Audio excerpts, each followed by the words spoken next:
great pleasure to be sitting here with a very, very special person for the network. This is Mr. Kari Valros, and he is the European ambassador of OneCoin. So he is somebody who drives actually the network in Europe, be it the Scandinavian countries, Germany, UK, but also Russia and Kazakhstan, which are very important markets for us actually. So Kari, how have the last months been for you? Oh, where could I be? Where would I start? So first of all, I'm very happy to be here with you with the new fantastic office. But since I started my travel as an ambassador, it has been an amazing journey for me. I've been a kind of a rock star in this industry long time, but actually this has created me first time in my life to be a little bit humble, but absolutely honorable to have to work with the people, because I never seen so many happy people in my life ever. So wherever I arrive, people are happy and smiling and very polite, and it feels like a big family which is being created all around. So it's been an amazing experience so far. So I know you want to ask me some questions, but before we do this, I want to ask you one. We all know that I'm more a financial person and not so much in the network, but share with me, why do you think people like OneCoin so much? What is the reason that they get excited by the concept and like it? I think first thing is because there are no demands. It's, you can join and you are not asked to do anything. That is something that people are attracted to.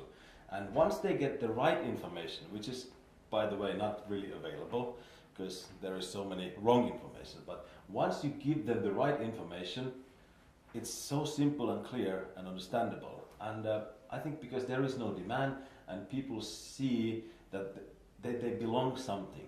Mm-hmm. They belong something bigger, and this is how I think it is the most important thing. Well, this makes me, of course, very, very happy. Now, you want to ask me a few questions, so go ahead.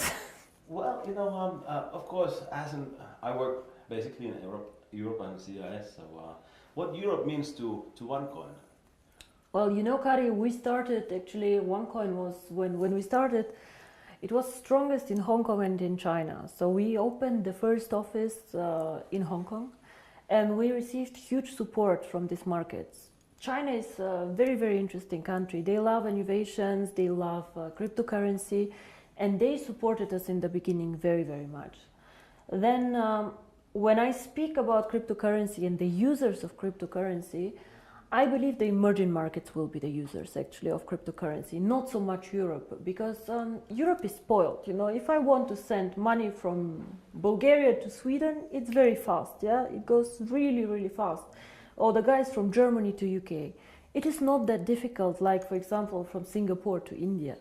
But what for me is special about Europe is Europe normally are the earliest adopters to any technology. Very, very sophisticated people who understand innovation, who are the first ones trying it out. So whenever they get excited about something, it gets quite big actually in the world. All the iPhones and all this, they started in the US, but the Europeans also like this a lot. And I think the European market currently gives us huge support to roll out to the emerging markets. Even if they do not use the cryptocurrency so much, they practically enable all these people who will join later in Africa and in other markets to use OneCoin. For example, let's say you hold 10,000 OneCoins, and in 3 years you decide to sell a part of this.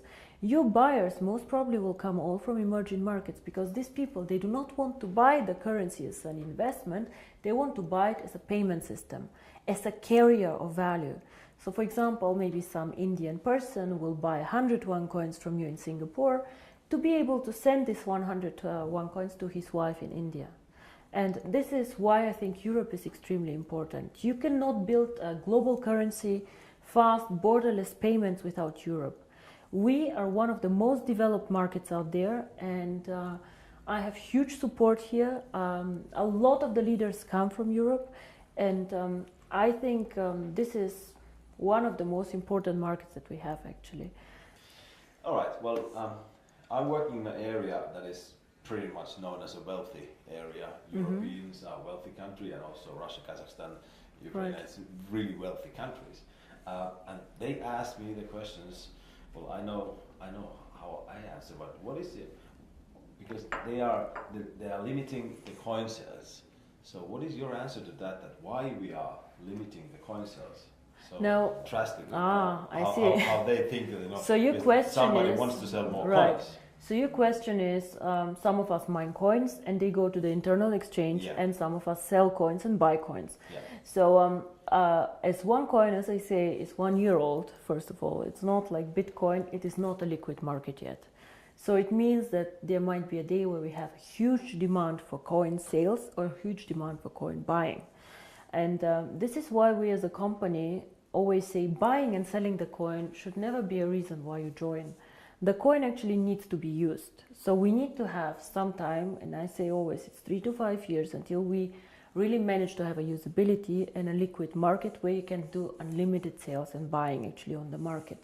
Until then, Kari, if you do not have limits, for example, what can happen is that one person with a huge sales order or huge buy order can distort the price a lot.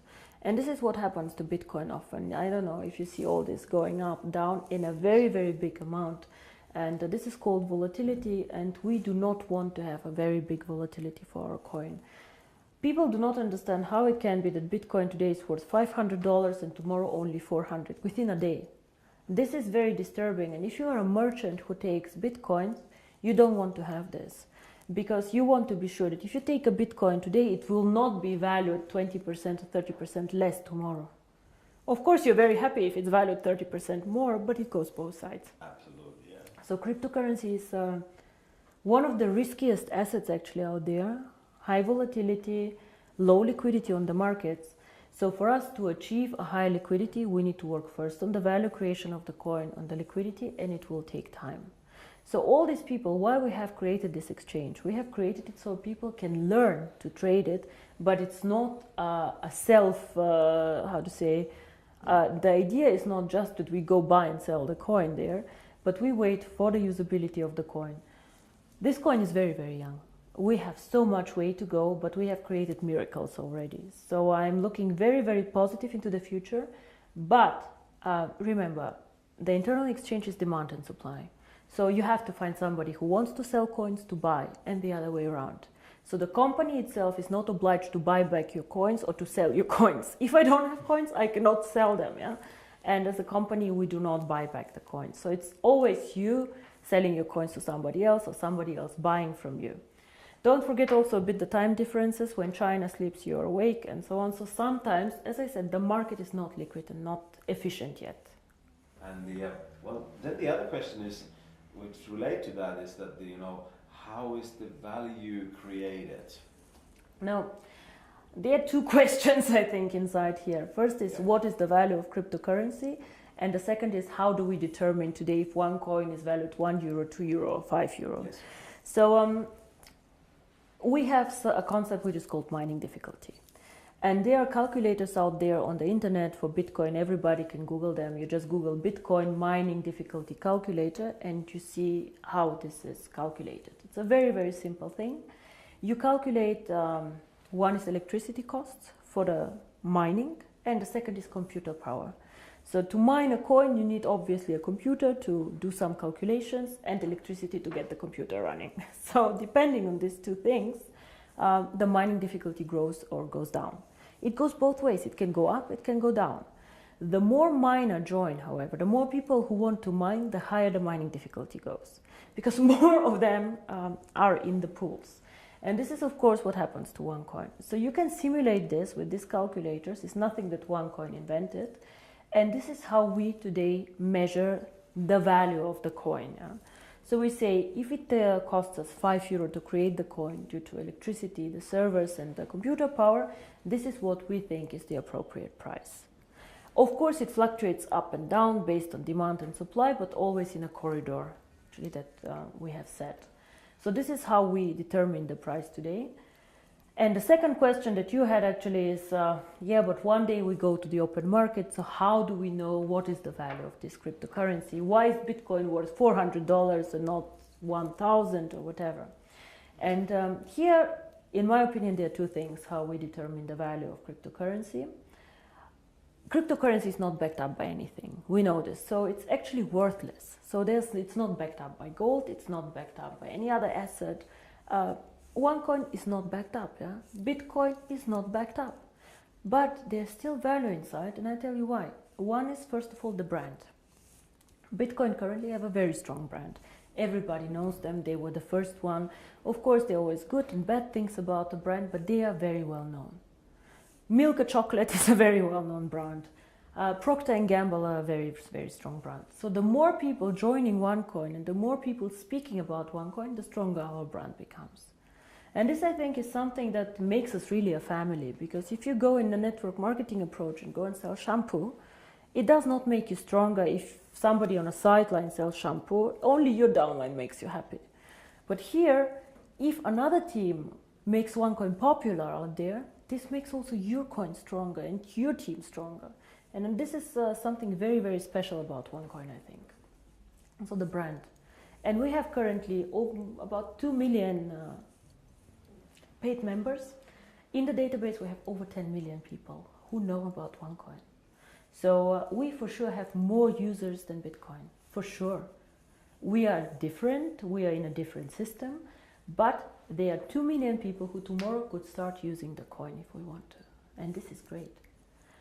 So this is one part of the value, but most people use Bitcoin currently as value storage, like gold. I put it in the safe and I keep it there, which is okay, but a bit of a dangerous concept. Everything that goes up can also go down, and you're not special. You know, and if you're not special, why use one coin? Why not use 2 coin, 3 coin, dark coin, or not? So we are probably one of, or probably the only company who focuses so much on usability of cryptocurrency. Why cryptocurrency? How can it change the world? And our two slogans are the future of payments or join the financial revolution. We believe that actually cryptocurrency can be a vehicle for money transfers. So for example, as you do Western Union transfers, you can use cryptocurrency to do a transfer. Fast, borderless payments. And there's a huge demand for this. 2 billion of people have no bank account. 2 billion. Of course, we cannot capture all of them. But again, if we capture only 10 million or 100 million people, it's a network. It grows so fast. We see what happened, you know. December 2014, I was sitting at my desk and I had a bet with Per Carlson, who is not here anymore, if we will manage to have 10,000 people. And we did a huge celebration with 10,000 people. Today we have 2 million after 12 months. It is incredible. And this is the network effect. The more people know about OneCoin, the more they will come and the stronger the brand becomes. Everybody talks about MLM today, that it's pyramid, whatever you call it. For me, I have worked with this for a very long time. For me, it's one of the biggest industry today in the world. But if I ask you, why did you choose to do MLM, to build this company up? I know that you have a background in financial everything, but why did you do this? It was not an easy decision, first of all, to do network marketing. When I started OneCoin, my vision was to do cryptocurrency. And outside in the industry, I did not know the industry well, to be honest. I knew some people who were working there and who are either personal friends or good acquaintances, so who I trusted. But what I saw in the beginning were some companies who really went bankrupt in a bad way, owing money to their members, money to their people. But I also saw some mainly product-based companies who are doing a very, very good job out there and an impressive track record. So I saw that not everybody is bad or not everybody is good. So it's an interesting industry. Why I chose it for my cryptocurrency, I believe that we as a cryptocurrency can be only successful if we have many users in a global network. And to be honest, I did not see a better distribution model for this. I did not see another way to attract people in to the cryptocurrency and these people to be spread out geographically so well. OneCoin can work only if it does cross-border payments. So if I have OneCoin only in China or only in Europe, it will not work well. We need the emerging markets, which is Asia, Thailand, Philippines, India, Africa, very, very interesting. These are the users of the coin. And if I would have gone in a traditional way, let's say with an IPO, with big investment funds, these people can buy, let's say, 100 million of coins, but they keep them, they do not use them. So for me, it was more important to get many, many users, even with a small investment sum or with a small sum that they want to participate with, but spread out geographically. And until now, I do not regret it. It's a very competitive industry. Unfortunately, sometimes I see the concept misrepresented. Yeah? We focus mostly on education, financial education, because in my opinion, nobody can understand cryptocurrency, nobody can understand even the financial world out there without education. So education is our product, and some of our members choose to mine the coin. By the way, I don't know if you know, but currently I checked the numbers, about only 10% of our members mine currently the coin. Oh. Only 10%. So a lot of the people, or I think most of them, actually participate in the program for the education. And this is something that makes me really happy, because this is what we are. We would like to foster a financial revolution, and financial revolution always comes with knowledge, education, and I think this is a very, very big part of the company. Now, Per, you asked me about the future of the network once all coins are mined. Now, I see the network as its own system, as our own ecosystem, and I will never go and sell shampoo in this network. This will never happen, because I have never done a network marketing company before, and I do not plan to do ever again a network marketing company.